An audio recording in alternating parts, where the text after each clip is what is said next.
Yes, we can move on to the topic of it's UFO related, of course, but it's the new kind of the way it's being I suppose promoted. It like they're using the unidentified aerial phenomena. This is right. Unidentified flying object. Where are you with that, Andrew? Because I mean, from me and Paul's point of view, we think there's been a change, almost a definite change of the way they're addressing this now. As if almost to all the UFO investigations, anything is like, cut off point. Now it's this UAP now. Yeah. I think you're absolutely right, Johnny. And the point you raised there about the change of terminology. Well, I mean, they've kind of redefined what a pandemic was.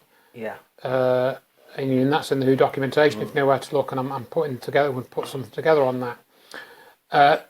Now they've kind of trying to sort of redefine what a UFO is and call it a UAP. They've changed the name. What is the reason for that? And like you say, it's like, just as you said, I would agree with exactly your description there. So they've produced this report, and it was released on the 28th of June, and there was a lot of talk about it in the press, I think, from probably about March, I think, or February time, that this report was going to come out, blah, blah, blah, blah. On the 25th of June, it's Pentagon report on unidentified aerial phenomena. And have you read this report? I've heard about it. But you've not read it. Have you read it, Johnny? I've seen bits about it. I don't not read the actual report. Go and read the report. Won't take you long. Okay. Do you know how long it is? 9 pages. And you've got a title page and an appendix. Okay. Well. So you're down to 7 pages. 7 pages is in this report.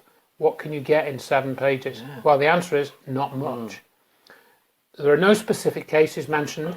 What they talk about is, basically what's been happening is we've had these various pilots reporting these unidentified aerial phenomena. And so what we need a classification system. We've got to have this classification system put in across all forces, and we need to do research. And of course, we don't have any money to do this research, so the Congress needs to give us some money so that we can, do all of this because these things could be a threat to national security. This is the point, isn't it? Yes. That's the point. Yeah. And so they are now saying that we don't really know what they are, and they can kind of get away with that because that's what they've claimed all along. But now they're saying, because we don't know what they are, like this virus, we don't know what coronavirus is, so it could be a threat. It is a threat, so you've got to do this, that, and that. So we've got these UFOs flying about. We've taken a serious look now. We've never really thought about it before, but they could be a threat. They are a threat. Yeah. So we've got to do this, this, and this. So give us some money. Now, of course, for people like you and I who've read a few books and we know a bit of the history, we know that this is not true. Yeah. We know that it's a lie. We know that they know stuff. And I think the really significant. I mean, now again, like with the COVID stuff, I didn't really want to take much interest in this because I knew what they were going to do. But it's a bit more serious than that because, as you may have, I don't know if you saw that article I wrote a few weeks ago. Again, people can find this. I've called it something like UFOs, the Pentagon, and the next big scam. Yeah. It's not very long. And this article really was, because I knew what they were going to do, not only with the report, I knew that, I strongly suspected what they were going to do, not only with the report, but with the UFO movement and the way it behaves. Now, in that article, I basically, pretty much started with 6 points, which I understand to be true. The first one being there was a crash at Roswell in 1947. They recovered stuff from that. That's the second point. So material and bodies were recovered. A third point, I think, was that material was taken away and studied and things were developed. And from that, you can have free energy technologies, anti-gravity technologies. Yep.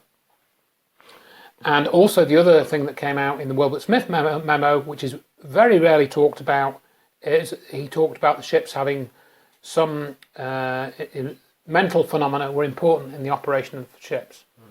So he's talking about consciousness that is involved with the control of these craft. And of course, people like Stephen Greer have spoken about that in some of the stuff that he's come out with, saying that because these things go so quickly, you need some type of mental interface, consciousness interface, to actually control them. And I would go along with that. But Wilbert Smith said that in 1950. And I think his budget for investigating all of this was like $600, something like that. Yeah. I mean, he mentioned some figure of dollars. I think it was about a few $100s for his Project Magnet that he was planning to spend on in 1950. And Smith talked about bodies being stuff being recovered. I don't think in his memo he didn't mention bodies. I don't think. I'm pretty sure he didn't, but he mentioned stuff being recovered 70 years ago. 70 years ago, he's talking about stuff being recovered and mental phenomena, and and most classified subject higher than the H-bomb. And that's the other thing about the Pentagon report. The bit we've been given, the 9 pages, is unclassified, but apparently there's a classified report as well, which we don't get to see, of course. Is that disclosure ending, anyone? No. Oh, the UFOs the Pentagon is going to disclose the truth about UFOs, it says. No, they're not. They haven't. They haven't. You read this document, it talks about 144 cases where they couldn't work out what went on.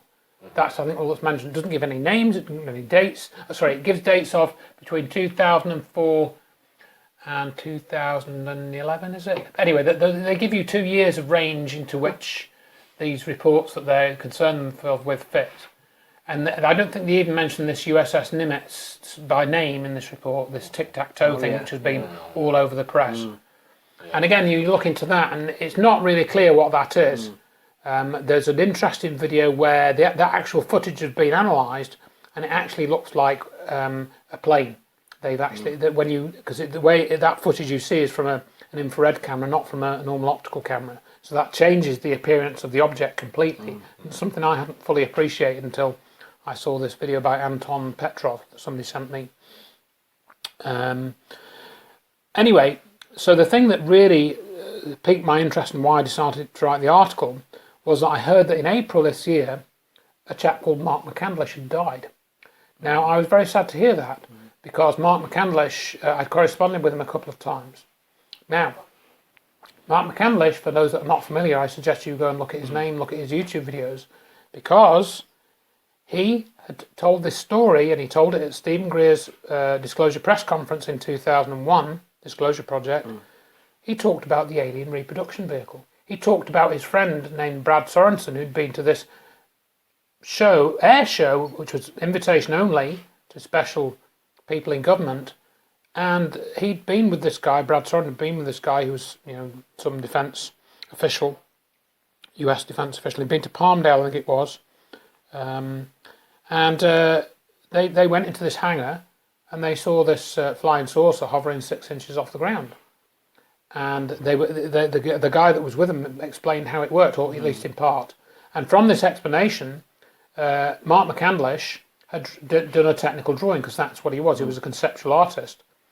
And he made quite a complex technical drawing about how this thing actually operated. And I think this thing had like capacitor plates inside it, so it was using a method of electrogravitics to fly, and it had a central column, and he also came across this name, the flux liner. He called it the flux liner. It was either called the flux liner, I think that being that it was using electromagnetic flux in some way for its propulsion system. So he'd found out over several years, I think, and from more than one person, some technical details about how this craft worked. And he told this story about doing this technical drawing. He gave it to this guy, and this guy worked in the Air Force, and he put it up on the wall in his office. And he had it on the wall in his office, and some captain from the Air Force came in one day and looked at it and said, "Where the hell did you get that? Take that off now." And he took it down. Mark McCandlish has told this story for 20 years. So we've got the UAP report saying, "Oh, well, we don't know what these things are. We've some weird things that I've been seeing. We've got to classify them. I have no clue what they are." And then we have Mark McCandlish saying, "This was built within the US defence industry in black programs, like Skunk Works or somewhere like that, Area 51, wherever." He didn't specify that. We don't know that. But he'd been telling that story for 20 years. I corresponded with him, right? So not only did he die in April, what happened to him? 2 shotgun wounds to the head. And guess what? He'd been invited to testify at this committee for this report, because there was an associated congressional hearing or committee which was to discuss this report. Mark McCandlish had been invited as a witness to that, according to the information that I'd seen on Robert Morningstar's blog. So If you put those two stories side to side, Yeah. I think it kind of explains why he would have 2 shotgun wounds to the head. Yeah. Because he was potentially going to be in the wrong place at the wrong time, saying the wrong things. Right? So I want to see every single person in the UFO community talking about that story if they want the proper context of what's happening. Yeah. Right? Yeah, I agree. And that's what they should. Anybody that's not talking about that, like people like Nick Pope saying, "Oh, these things are a threat, and we've got to investigate them. We've always suspected this, blah blah blah." No, Nick, that's not the story. Yeah. That's what they want to put out there, Yeah. like this unknown virus that's come from the east. It's just another version of the same story. And again, you should be, and you're Nick Pope and whoever, Exactly. Richard Dolan. You should be smart enough to identify that. And I think this illustrates the importance of looking at the whole field, not just UFOs, Exactly. not just the moon landings. You've got to look at the whole thing if you want to see what's going on and what with the way that they work. And it's very simple, it's to put people in a state of fear. Now, moving on just a little bit from that, so I don't think there's a lot more it's useful for me to say about that. There's maybe only a couple of other things. One of which I picked up from an interview with Daniel List and Joseph P. Farrell, who's written a lot of books about the Nazi saucer program and stuff. Now, let me say right away, I do not trust Farrell, and I've written about that in my books. Okay. I do think he's got an interesting take on some things, but there are certain things he's done and said which I've written about, I won't discuss them here, which lead me not to trust him. But both Daniel List, who's done, he also exposed this Chris Mellon, Louis Elizondo, who's been getting all the press. They've been getting all the press, all these UFOs. We don't know what they are. We think they're probably a threat. That whole narrative, Louis Elizondo, Chris Mellon, they're ex-CIA, Jim Semivan, Hal Puthoff, Steve Justice, I think is his name. I forget if I've got that name right. They all did this To the Stars Academy with Tom DeLonge. Richard D. Hall went through all of that. I put it in my acknowledged book because it was doing the rounds then. I think Tom DeLonge has now been jettisoned because they weren't able to use him in the way that he wants. He's out of the picture now. So they're just using Chris Mellon and they're using Louis Elizondo with this narrative. We don't know what these things are, so we need to do further investigation. No, we do know what these are. The technology has been built, and as I say, the other point I didn't say earlier on, they used that technology on 9/11 to destroy the World Trade Center. Yeah. UFO community generally won't talk about that. They won't talk about it. But we know there is a link between Science Applications International Corporation, who helped NIST write the World Trade Center reports. They were in charge of ground zero security. SCIC was named by Stephen Greer, several of his witnesses. So we know there's a link between the UFO black programs and 9/11. I would state that with confidence. Because of the technology. So that needs stating and repeating because nobody talks about that. I think I'm probably with Richard D. Hall, myself, Chris Hampton, Mark Conlon, and maybe one or two others that will make those statements. And it's very important that people understand them, check them, etc. So going back to Joseph Farrell, I digressed a bit. So he did this interview 3 or 4 weeks ago with Daniel List, art journalist. I recommend the interview with Daniel List and John Warner, who's the cousin of Chris Mellon. He's also part of the Mellon Bankham family. And John Warner, his dad was a senator, and it appears that his dad did have some type of knowledge about MJ12. This is the secret group that did all the managed all the UFO information. It appears that John Warner's dad knew about that. He had some inside information on it, and that's what John Warner reveals in this interview with Daniel List. And Stephen Greer has just released a video also with an interview with John Warner. That's called The Cosmic. I posted it on Facebook a couple of days ago. It's called The Cosmic Hoax, which I think is a crap title. The Greer's video has some good points, but again, he doesn't talk about 9/11. Oh, he actually does talk about 9/11, but he just glosses over it. He glosses over the coronavirus scam in the first couple of minutes. And the way he does that is kind of, I think, quite telling. I got to digress again because I'm going backwards and forwards from Daniel List to other people. But Daniel List and the interview with Joseph Farrell, one of the things that Farrell said, well, let's just say, right, let's take this forward 3, 4, 5 years. We'll start at the point now where the Pentagon is saying, we don't know what these things are, they might be a threat. let's take it another couple of years. The Pentagon said, well, we've done a report now, we've done more analysis, and what we found is that these aliens look exactly like us. And we think they've infiltrated our society. And so what we're going to need to do is we're going to get everyone to do a DNA test to find out who's an alien and who isn't, you know. And, you know, he kind of says this in a joking manner, and not in a flippant way, but that kind of resonated with me as a possible way they could do things, because what have they done with COVID? Everyone has a COVID test every twice a week because of their job, you know. Everyone's taking a vaccine, you know. So, oh God, there's this alien threat. We don't know what they look like. Oh, we better do this to protect our society and our culture from the aliens, you know. So it's a possible scenario, and it would fit with the way that people have been trained and programmed and manipulated in the last 18 months, wouldn't it? Or they're about 16 months or whatever it is by now. So that's what I took from the Farrell interview. Just while we're on that subject, Daniel List has done an interesting video about Howard Hughes and his connection into the UFO issue. I hadn't heard much about that, you know, and considering he was a big aerospace contractor, I'm surprised actually. So that's worth watching. And he also interviewed the daughter of the son rather of Yvonne DiCarlo. Did you watch that? Yeah. Bruce Morgan. That's very interesting because he talks about that his Yvonne DiCarlo, I think, was taken to a Rose Springs or something, I think it was, which is now not marked on a map. They've taken the marking off a map because who was it she knew? She knew somebody, I'm trying to think who it was.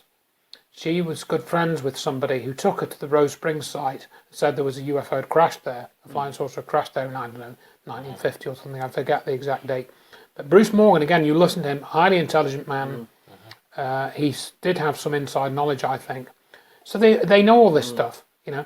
And I think, again, there's not much more I've got to say on that. I'd like people to read the article that I wrote about the Pentagon scam. I'll send you the link. I think you may have already seen it, but and see what they think of it, and look at what Mark McCandlish said. You know, this is all another build up to another scam. It's like their backup plan if too many people don't fall for the COVID scam.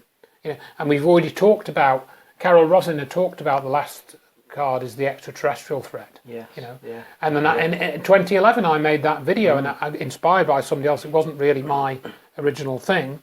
I've got the World Trade Center being destroyed side by side, or in the next clip, with the clip from Independence Day where they blow up the Empire State Building. You know, the only difference really is, okay, it's a different building, same city. In the Independence Day, it's got a giant flying saucer over it, and on 9/11 there was no flying saucer over it. But we did have these planes, which of course we've concluded from research with Mark Conlon, Richard D. Hall, other people, you know, from years past.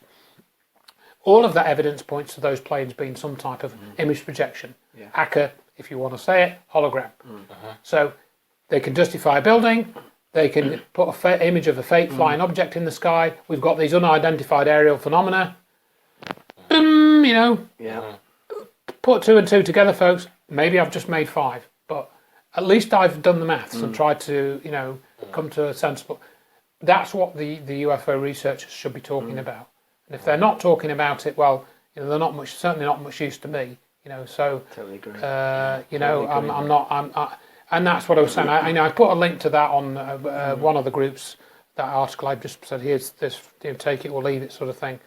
But that's what I think people should be thinking about. And you know, going back to Mark McCandlish, I mean, his girlfriend ran an animal sanctuary, so I think that's. And judging by what I saw on his Facebook profile, again, it's still there. I think people should go and look at it. You can get a pretty good impression of the sort of guy he was, and he comes across as a really nice guy and a really gentle guy, just, you know, a good guy basically. And the same sort of thing happened with Eugene Malov. In 2004, he was due to go before some type of Congress or political, you know, group of politicians or their advisors or something to talk about cold fusion development and free energy. That was in 2004. He was murdered in a botched burglary at his parents' house in 2004. Next year, what happens? Stephen E. Jones comes onto the scene and talks about 9/11. And if Malov had still been alive, he would have been like a rat up a drain pipe Yeah. with that. He would have known that there's something fishy about 9/11 related to Jones, you know. And I think it's exactly the same as happened with Mark McCandlish, sadly. So again, I haven't really got a lot else to say about that at the minute. I recommend anyone reads the report. 9 pages, not going to take you long, Definitely. folks. Even if you're a slow reader, Yeah. you know, and see if you can find anything that I've missed. And if you do, please contact me and see if there's anything I've missed, because I'd love to hear about it. I mean, that's it. I mean, we both spoke about this. It just seems like the whole UFO community with this UAP definition, it's going that way. It's going in another. It's taking it. It's taking it in another hijacking direction. it. Yeah, hijacking it. Yeah. And I think you asked. We won't mention names, but some prominent people in the UFO community in Britain. We asked them why you are now using this terminology UAP instead of UFO. And And they're saying that it's because of the history of UFO. Is it open to ridicule or something like that? Yes. I see. That's interesting. That's what they're going with. But but what I'd say about that is, well, whatever terminology you're going to use, eventually it's going to be the same. You're going to have UAP. Same Down the concept. line, it's going to be the same. So why change it? Well, let's call it then the Great Reset of the UFO movement, shall we, or the UFO community. That's the one, yeah. Maybe that's what it is. Maybe that's what it is. So I don't take that reasoning straight. I think that's a poor excuse, because I agree.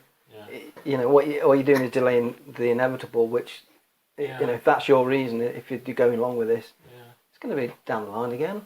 What's the point? You know. So it's also my thoughts is that eventually people, Google, for example, will start then deleting UFO terminology in their search engine. Yeah. So you're searching what's happened in UFO world back in the 1940s. You won't be able to find it unless you type UAP.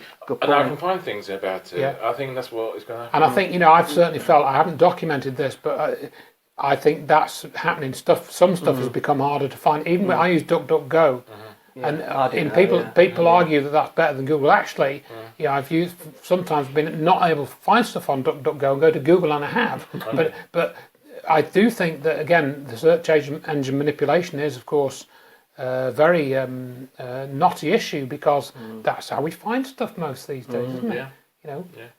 You know, and that again, the search engine to a degree defines our reality, doesn't it? It does. You know, so if they manipulate that, they manipulate our reality. That's it. So, but I think that what you've said about that with linking with 9/11, the free energy, it's key. That's key. Really. Yeah. And then just to add on to that, you know, the other thing I put in that COVID presentation was the climate change stuff, which again links to 9/11 and Hurricane Erin. And who else talks about Hurricane Erin and 9/11? You know, there's again Richard D. Hall, you know, Chris Hampton, Mark Conlon, and a few others. You know, and we're the only ones to talk about it.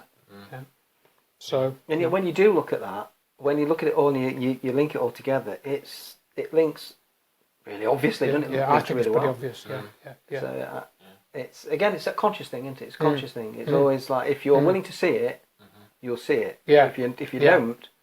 Yeah, that's it. It can easily just go over people's heads. They just like they just can't see the connections there, unfortunately. So that's how it is, isn't it? Yeah. Can we just mention about this leaflet? Yeah, by all means. Yeah. So I've done these leaflets. I did these or not too long ago. You can get them from the cvpandemicinvestigation.com.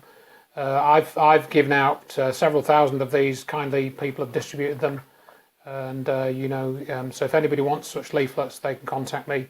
Mainly in the UK, it's a bit expensive to send them outside, but you can download the PDF if you want to print your own or get your own done. There's a place in Leicester called Cheapest Online Printing, where you can get I got 10,000 for £100 delivered, just over £100. I think it was like a penny a leaflet. So obviously not everyone's got £100 to spend on it, but that's one way of maybe getting a few more people to look at the facts. And I think that's the way with going to the COVID one is if. But again, we've got to work on these people mainly who have seen through it, but just need that little bit of help. You know, support. At the same time, distributing these leaflets as well is a good thing for people, because there's people we don't know that maybe question it and just need that little, and this could be it. Could be. Could be it. So things like this that we need to be doing. So I think it's a great thing. Thing. I agree. Yeah, definitely. So is that everything? I think Have we covered everything? Yes. I think so. Thank you very much. Unless you want to add any more, Andrew? No, I think I've covered what I wanted to cover. So yeah, that's and anybody else that again just contact me through the website, and if there's anything I've got wrong, or you want to augment anything, so I'm always happy to hear from people and improve my own knowledge. So yeah, thanks very much for recording and everything, setting everything up. So yeah, always welcome. Well, we hope you can join us again soon. It's always great to have you on, Andrew. Whether it be about COVID still, we might do a double one. So we just because obviously it's a very important issue, COVID, but it's nice to have another topic to bring in, and it all links. It does. That's the key thing. It all links. So thanks again, Andrew, for joining us. Thank you. And hope to see you again soon. Goodbye.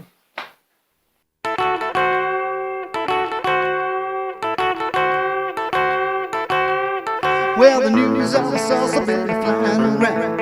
I'm the only one that sees it on the ground. First thing I seen when I saw it land, the cats jumped out and they started to bang. Flying saucers, rock and roll. Flying saucers, rock and roll. I couldn't understand the thing they said, but the crazy beat it just to stop me dead.